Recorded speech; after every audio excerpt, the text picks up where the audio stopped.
Halo Haniber, kumaha? Demang tetap tersenyum dan selalu pikirkan untuk masa depan kamu ya. Jangan lupa juga untuk selalu jaga kesehatan. Kali ini, Razemverse akan melanjutin drama Korea yang berjudul Bloodhounds. Di episode yang ketiga, masalah terus bermunculan nih. Gunwo, Woojin, dan Hyunju akhirnya ketahuan oleh anak buah Kim Yonggil. Karena itu, mereka mendapat banyak serangan. Sebelum kita mulai, Razemverse mau ngingetin nih, kalian bisa tonton episode sebelumnya yang bakal Razemverse taruh linknya di deskripsi. Tanpa banyak basa-basi lagi, ayo lihat alur ceritanya.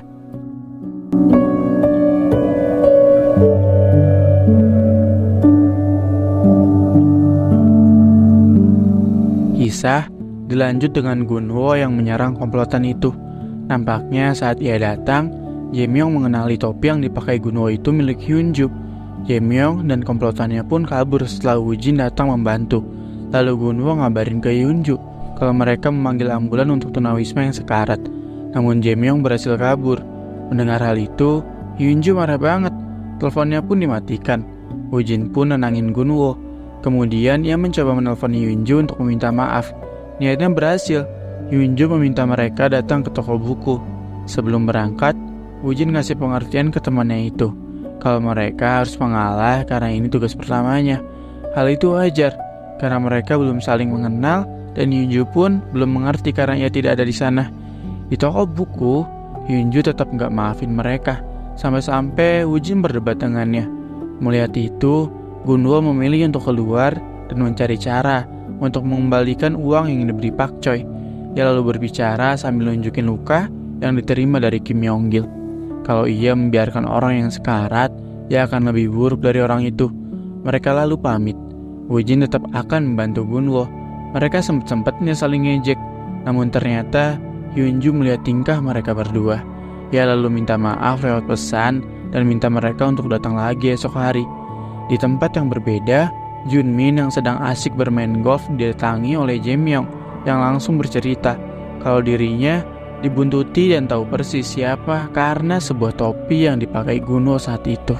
Dalam diskusi keesokan harinya yang membahas tentang Jaemyung merugikan pengusaha kecil, saat itu juga mereka buru-buru menutup semua akses ke toko buku itu karena Jaemyung datang dengan mengajak Junmin ke tempat tersebut. Mereka harus bersembunyi karena mereka masih memata-matai penjahat itu. Dengan pintarnya Junmin nyuruh si Jaemyung untuk menendang dua pintu toko yang berbeda. Dari situ ia tahu kalau toko buku adalah sebuah berangkas yang berisi uang. Setelah menatap CCTV, kedua penjahat itu pergi dari sana. Setelah kepergiannya, mereka keheranan bagaimana bisa Jaemyung tahu siapa Gunwo dan juga Woojin. Kemudian setelah beberapa perbincangan akhirnya mereka sadar kalau Jaemyung memang pernah ke tempat itu dan didukung dengan kesadarannya terhadap topi yang dipakai Gunwo. Gunwo pun bilang kalau dia adalah orang yang disetrum Hyunju waktu itu. Dan topi yang membekas di ingatannya adalah topi yang sama saat Hyunju mengejar Jaemyung. Gak lama, Pak Choi bersama Pak Oh datang dengan kekhawatiran. Mereka takut kalau anak asuhnya sekarang kenapa-napa. Sempat ngutarain kekecewaannya terhadap Hyunju. Namun, semua berubah ketika Hyunju mengatakan orang seperti Jaemyung harus dihentikan. Jika enggak, orang yang lemah seperti Gunwo akan dimanfaatkan.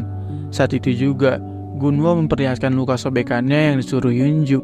Kalau luka itu didapatnya dari bos Smile Capital yang juga memiliki luka sobekan. Gunwo di situ belum tahu namanya siapa. Tahu ada yang nggak beres, ngebuat Pak Choi dan Pak Oh gemeteran. Mereka semua disuruh pulang. Lalu Pak Oh diperintahkan untuk mencari tahu tentang siapa bos Smile Capital. Sekarang Gunwo, Woojin serta Hyunju makin akrab. Setelah sepakat akan lebih bicara seperti keluarga, mereka pun pergi makan bersama-sama setelah itu semua. Gunwo dan Woojin mengajak Hyunju ke tempat makan yang waktu itu mereka datengin. Sesaat menunggu, Woojin bercerita betapa sangat dekatnya ia dengan sosok Gunwo walaupun belum kenal lama. Obrolan itu pun mengalir hingga Gunwo dan Woojin menanyakan hubungan Pak Choi dan Hyunju. Di sana, Hyunju pun mulai menceritakan kisahnya. Kalau waktu kecil ia mengidap kanker saat umur 8 tahun. Namun 2 tahun setelah itu, saat ia sembuh, ayahnya meninggal. Hal itu yang membuat Hyunju masuk panti asuhan, namun ia nggak betah lalu kabur. Ia sangat kelaparan, sampai-sampai makan makanan sisa orang. Hyunju juga sempat kerja di bar sama teman-temannya, tapi itu sangat sulit yang membuatnya kembali ke panti asuhan. Kemudian, saat ia umur 17 tahun, Hyunju pindah ke panti asuhan lain milik Pak Choi. Pak Choi yang punya panti asuhan untuk membantu orang-orang. Dari sana, ia diistimewakan olehnya. Dikira Pak Choi orang jahat, namun makin lama Hyunju sadar bahwa Pak Choi tulus terhadapnya. Darinya ia belajar tentang banyak hal yang sebelumnya ia nggak tahu apa-apa. Pak Choi juga pernah bilang, buka lebar hatimu untuk tahu pribadi seseorang. Dan itu tergambar sosok Gunwo. Dia orang yang baik karena ingin melindungi Pak Choi setelah dibantu olehnya. Mereka lalu segera pulang karena Hyunju akan diskusi tentang Jae-myung ke Pak Choi. Berpindah ke tempat Pak Hong berada. Di dalam mobil, ia merencanakan bisnis hotel ke asistennya. Namun, di waktu bersamaan, Kim Yong-gil bersama anak buahnya berniat merebut itu semua dan akan menjebak Pak Hong dengan menggunakan kelemahannya. Kena deh Pak Hong saat itu juga. Anak buah Kim Yong-gil menjebaknya di sebuah tempat pencucian mobil. Saat sudah terjebak, ia diajar habis-habisan hingga dipaksa lepas semua pakaiannya, semua itu untuk dijadikan senjata ancaman oleh Kim Yong-gil. Balik lagi ke Pak Choi. Dari sini kita tahu kenapa pagi tadi Pak Choi bersama Pak Oh langsung gemeter pas dengar pelaku yang merobek wajah Gunho juga ada bekas robekan di pipinya. Karena mereka langsung sadar, benar aja itu adalah Kim Yong-gil. Pak Choi mengingat masa lalu. Di saat ia masih menjadi rentenir dan memiliki banyak anak buah, termasuk yang kita kenal, Gwang-mu dan juga Kim Yong-gil. Di saat itu juga ia bubarkan perusahaannya karena ingin menjadi orang baik. Kelihatan di sini Kim Yong-gil gak senang di situ. Di malam hari itulah, saat Pak Choi sedang memikirkan nasib Hyunju, ia mendapat kabar dari Pak Oh kalau di kantornya ada 2 orang rampok dilihat dari jejak kaki. Bergegaslah ia ke sana. Walau udah tua, di saat itu Pak Choi masih gagah. Ia datang ke kantornya dan langsung berhadapan dengan orang yang kita kenal sekarang adalah In Byung. Ia adalah adik dan salah satu orang suruhan Kim Yong-gil. Sempat mendominasi pertarungan melawan 2 orang sekaligus. Namun tiba-tiba Kim Yong-gil datang dari belakang lalu menusuk tubuh Pak Choi. Saat itu Pak Choi mampu melawannya, sampai-sampai bisa merobek pipi dari Kim Yong-gil. Disinilah alasan ia gemeter saat mendengar cerita Gunwo pagi tadi.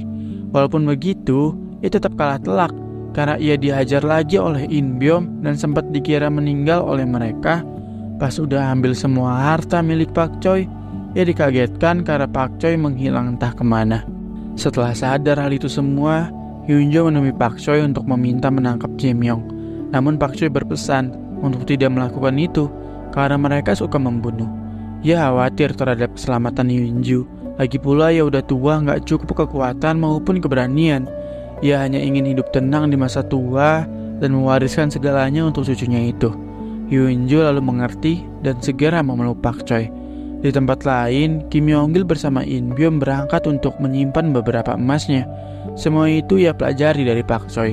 Kim Yong-gil bilang kalau mereka gagal di Korea, ia akan mengajaknya ke Vietnam karena udah punya orang dalam di sana.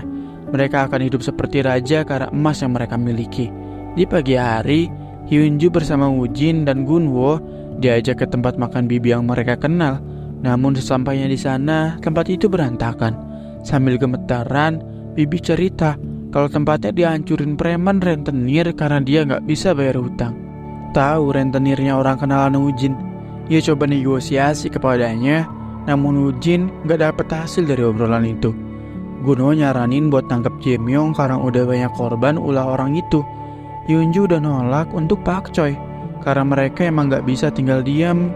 Mereka pun sepakat hanya mereka yang menangkap Jae-myung tanpa ngelibatin siapapun. Dengan bonusnya mereka bisa dapat uang dari penangkapan itu. Uang bagian Woo Jin dan Gunwo akan digunakan untuk membantu bayar hutang bibi. Kemudian mereka langsung melancarkan aksi tersebut pada malam hari. Sayangnya, tanpa sepengetahuan mereka, setibanya mereka di tempat Jae-myung dan komplotannya udah tahu dan bakal ngesiapin jebakan karena udah kerja sama dengan Junmin.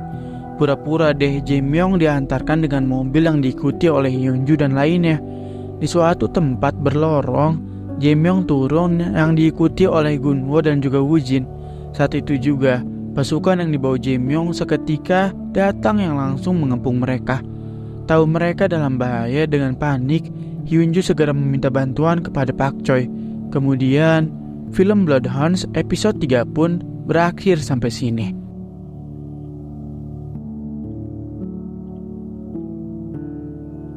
Aduh, makin tegang aja filmnya, karena di akhir-akhir Hyunju dan yang lainnya ketahuan oleh anak buah Kim Yong-gil. Selain itu, Pak Choi juga udah tahu siapa dalang di balik ini semua. Namun di episode ini juga ngajarin ke kita kalau indahnya saling memahami satu sama lain, gak mudah ambil keputusan, dan juga harus selalu berhati-hati. Mohon maaf jika ada kesalahan. Makasih udah nonton videonya. Wassalamualaikum warahmatullahi wabarakatuh.